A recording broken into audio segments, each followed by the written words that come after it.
GMNA uses artificial intelligence for generated speech, visuals, and production. AI-generated content may contain errors. Please verify important information before making decisions or taking action. Good night, Montreal. Environment Canada has issued violent thunderstorm and heavy rain warnings for northern Quebec, including Montreal, Trois-Rivières, and Quebec City, with 50 to 100 millimeters expected Sunday, August 2, 2026. Elise Marchand has the full story. Violent thunderstorms and heavy rain are moving across western and northern Quebec this Sunday, with Environment Canada issuing warnings for the severe weather. Forecasts call for anywhere from 50 to 100 millimeters of rain, accompanied by strong gusts and lightning. The storm system is expected to hit Montreal, Trois-Rivières, and Quebec City, bringing flash flood risks and potentially damaging winds. Meteorologists are tracking the system as it intensifies, noting that the heaviest precipitation should arrive in the early afternoon. Residents in the affected regions have been advised to secure outdoor items and avoid travel where possible as conditions deteriorate. Stay tuned for updates as the situation develops. Emergency responders are on standby to assist with any incidents that may arise. Elise Marchand, GMNA News, Montreal. Rain showers today forced the Omnium Banque Nationale to scrap both its daytime and evening sessions at Stade IGA. Stade IGA, located in the East End near the Saputo Stadium, typically hosts the event's high-speed criteriums. Organizers from Omnium Banque Nationale announced the decision shortly after the weather turned, citing safety concerns for riders and spectators. The cycling Omnium, which normally runs a series of races across multiple days at the venue, was left incomplete as the downpour persisted through the afternoon. Officials said the track surface became too slick for competition, and no alternative dates were set for the missed sessions. Fans who had gathered in the stadium were asked to disperse, and ticket holders were directed to the event's website for refund information. The cancellation marks a rare interruption in the summer racing calendar, underscoring how quickly weather can impact outdoor sport. Denis Shapovalov fell short in the Los Cabos final earlier today, dropping the match to French newcomer Arthur Gaya in straight sets, 6-3, 6-4. The Canadian, currently ranked as the nation's top male player, had entered the ATP tournament with hopes of adding a title to his resume. Gaya's aggressive baseline play and precise serve proved decisive, leaving Shapovalov unable to mount a comeback. Following the loss, Shapovalov boarded a flight to Montreal, where he will compete in his next tournament later this week.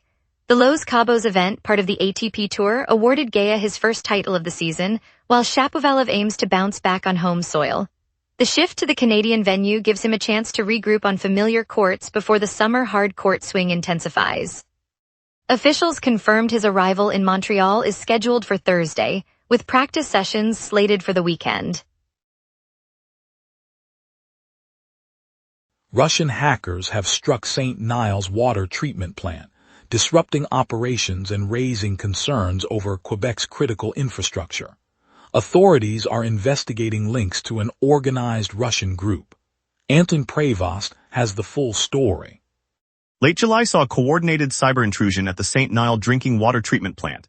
Municipal officials confirmed that an organized Russian hacking group breached the facility's control systems, prompting an immediate shutdown of automated dosing pumps. Provincial cybersecurity experts were called in, and they isolated the network, restored backups, and began a forensic review. No contamination was reported, and the plant resumed limited operations after a few hours. The municipality issued a brief advisory to residents, confirming water quality remained within safety standards. The intrusion aligns with a recent uptick in foreign cyber activity targeting Quebec's water infrastructure, officials said. Authorities are working with federal agencies to trace the attackers and reinforce defenses across the province. Anton Prevost, GMNA News, St. Nile. Fire crews are battling a blaze that broke out this morning in a historic building on the Old Port waterfront of Quebec City. The flames, suspected to be intentionally set, prompted an immediate evacuation of the structure, and nearby residents were ordered to leave the area as a precaution. Smoke and heat have forced the closure of adjacent streets, and officials have set up a perimeter to keep the public clear while investigators assess the scene. Firefighters from the municipal department remain on the scene, working to contain the fire and prevent further spread to the surrounding heritage blocks. Police have launched a criminal investigation, citing the suspicious nature of the ignition. No injuries have been reported so far, but the situation remains fluid as authorities continue their response at this time. Later we'll break down why Quebec sends 60 firefighters to British Columbia as fires rage and its impact. Stay tuned. We will be right back. Watch the local sunset tonight at 6 p.m. for all your local Montreal news. Good night, Montreal. Quebec's Forest Fire Service, SOPFEU, has dispatched 60 firefighters to British Columbia where multiple wildfires are raging. The inter-provincial effort comes as the province continues to grapple with 110 active blazes across its territory. Officials say the Quebec crews will operate alongside provincial responders in the western province, focusing on containment lines and evacuation support. High temperatures and prolonged dry spells have created tinder-dry conditions, accelerating the spread of flames in both western and eastern Canada. Meanwhile, fire managers in Quebec are coordinating resources to protect communities and critical infrastructure while the fire season reaches its peak. The deployment underscores the scale of the current emergency, with both provinces battling extensive smoke and dangerous conditions. SOPFEU remains on alert, tracking the 110 fires and ready to rotate additional personnel if the situation escalates further. Quebec's 811 health hotline is seeing record wait times as callers face longer delays for non-emergency medical advice this August. The surge strains the province's service. Camille Dowsett has the full story. Calls to Quebec's 811 health hotline are now waiting longer than ever, with queues stretching to record lengths this month. Residents seeking non-emergency medical advice report being placed on hold for extended periods, a sharp rise from typical wait times earlier this year. Health officials say the surge coincides with a spike in seasonal illnesses and a recent influx of callers trying to access COVID-related guidance. The province has acknowledged the strain on the service and is exploring options to boost staffing and expand digital alternatives, but no timeline has been given for relief. As the bottleneck persists, many Quebecers are left without timely answers to basic health questions for them. Camille Dowsett, GMNA News, Montreal. Julien Frascador, the lone Canadian gold medalist in judo at this week's Commonwealth Games, has been named the nation's flag bearer for the closing ceremony in Glasgow.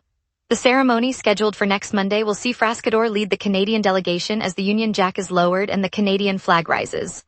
Officials said his gold medal performance captured the spirit of the Games and made him a natural choice to represent athletes from coast to coast. The closing festivities will bring together competitors from more than 50 nations, and Canada will join the procession alongside the host city's celebrations. Frascador, who clinched his medal in the lightweight division, will carry the maple leaf as the final chapter of the Scottish event unfolds. His role underscores the tradition of honoring athletes who excel on the world stage, and it adds a personal highlight to what many consider Canada's strongest showing at these games. Residents of Notre Dame de Grace are gathering every Sunday morning as a local couple kicks off a new neighborhood meetup. The pair, who say they felt a growing sense of isolation in the borough, invited anyone nearby to share coffee, stories, and a quick walk around the block. Organizers keep the event informal, encouraging neighbors to introduce themselves and exchange contact details. Since the first meeting at 4 a.m. this morning, a handful of families, retirees, and young professionals have shown up, breaking the invisible barriers that many urban dwellers cite as a source of loneliness. The weekly gathering is now a regular fixture, aiming to stitch a tighter community fabric across the streets of Notre Dame de Grace. Organizers hope the momentum will inspire similar grassroots efforts throughout the city. City officials have praised the initiative, noting its potential to strengthen social ties across neighborhoods. A Montreal resident was bitten by a tick during a picnic in La Fontaine Park on August 2nd, prompting reminders that urban park ticks can carry disease, and health officials have issued advisories. Simon Fortier has the full story. After a sunny afternoon picnic in La Fontaine Park, a local Montrealer felt a sharp pinch on his leg and discovered a tick attached to his skin. The bite occurred on August 2nd, 2 weeks after the city issued reminders about tick checks following a rise in park-related incidents. Emergency responders arrived within minutes, assisting the victim in safely removing the parasite and advising a visit to a health clinic for potential testing. Health officials in Montreal have warned that urban green spaces like La Fontaine often host ticks capable of transmitting diseases such as Lyme. Residents are urged to wear long sleeves, use insect repellent, and conduct thorough body checks after outdoor activities. Simon Fortier, GMNA News, La Fontaine Park. Now let's take a quick look at tonight's forecast for Montreal and the surrounding region. A southerly trough drags moist air into the basin, keeping tonight's sky stubbornly overcast as pressure falls. The all-time high for this date sits at 31.4 degrees, recorded in 2024 when a lingering ridge pushed scorching air deep into the valley. The record low, 11.4 degrees, fell in 2023 during an unseasonal cold front that slipped south from the Arctic. By contrast, the climatological average for early August hovers around 24 degrees high and 16 degrees low. Those normals illustrate why today feels warm but not extreme, perched between a modest ridge and an incoming trough. On the live radar, the screen is almost blank, no echoes across the St. Lawrence Basin. The absence of precipitation reflects a dry, stable air mass anchored by a weak surface high, while the 500 hectopascal jet streams aloft sprint southwest at roughly 160 kilometers per hour, steering any moisture northward. With the jet punching a trough east of us, no rain will touch Montreal tonight, and the clear pattern will persist until tomorrow's front arrives. At 11 p.m. Montreal is cloaked in thick overcast, temperature 23 degrees and humidity near 93%. A light southeast breeze blows 8 kilometers per hour, gusting to 23, while pressure falls, hinting at an unsettled system approaching.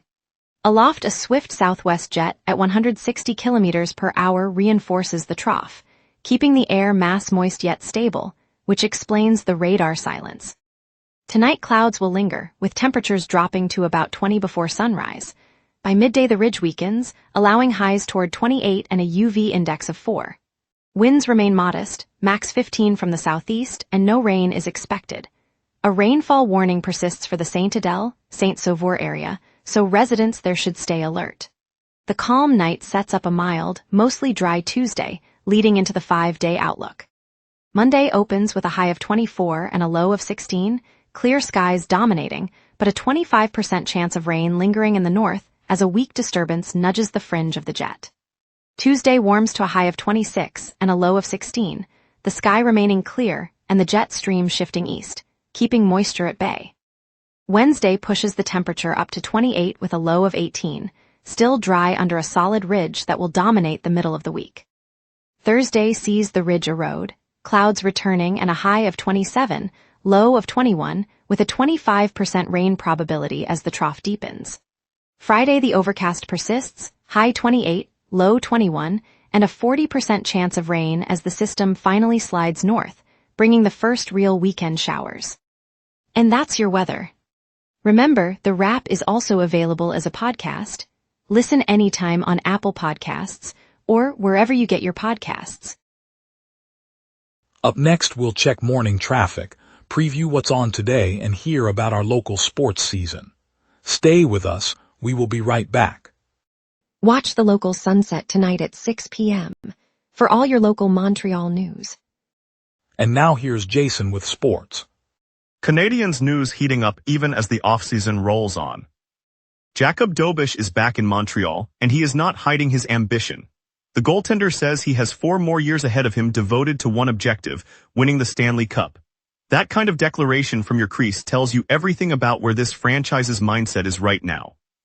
The Arbor X Hekage question is the most interesting roster decision the Canadiens front office faces this summer. The physical defenseman is at a contract crossroads, and how Montreal handles it matters, especially with the organization already ranked second league-wide for spending its cap dollars wisely. The Canadiens are already looking 2 drafts ahead. 3 prospects have been flagged as potential Montreal targets at the 2027 NHL draft. In a rebuild built on patience and smart accumulation, that pipeline planning is exactly what the front office should be doing right now. Good night, Montreal. After a threatened shutdown, Quebec French dubbing of The Simpsons has resumed in Montreal this summer, preserving the series for local viewers. Simon Fortier has the full story. After months of uncertainty, Quebec's French-language voice cast has returned to the studio in Montreal to record new episodes of The Simpsons. The production, which had faced the prospect of being shut down, resumed work this summer as the team re-established the iconic translation that has aired for decades. The danger of cancellation stemmed from a funding dispute that sparked a wave of fan support across the province. Recording sessions are slated to continue through the fall, delivering fresh episodes for the upcoming television season. Actors say the atmosphere is both familiar and energized, with the humor adapted for local audiences once again. The revival ensures francophone viewers will keep hearing the familiar characters in their own dialect, keeping the long-running series alive in province. Simon Fortier, GMNA News, Montreal. CF Montreal rallied from a deficit to force a 2-2 draw against the New England Revolution at Saputo Stadium, netting 2 second-half goals to earn a point. Camille Dowsett has the full story. CF Montreal clawed back from a 1-goal deficit to force a 2-2 stalemate with the New England Revolution at Saputo Stadium.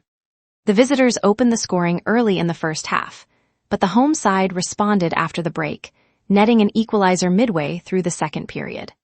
A surge of pressure paid off 10 minutes later when a swift counter-attack produced the winning strike, leaving the match level as the final whistle blew. Both clubs picked up a point in this regular season MLS showdown, keeping their playoff hopes alive as the league pushes toward its climax. The atmosphere stayed electric, with fans chanting and the stadium lights flashing through the night. Camille Dowsett, GMNA News, Montreal. Thanks for joining us, Montreal. From the dramatic rain that shut down IGA Stadium to the inspiring flag-bearer moment with Julian Frascador, it's been a day full of stories that matter to you. We'll be back tomorrow with more updates, so stay tuned and have a safe evening.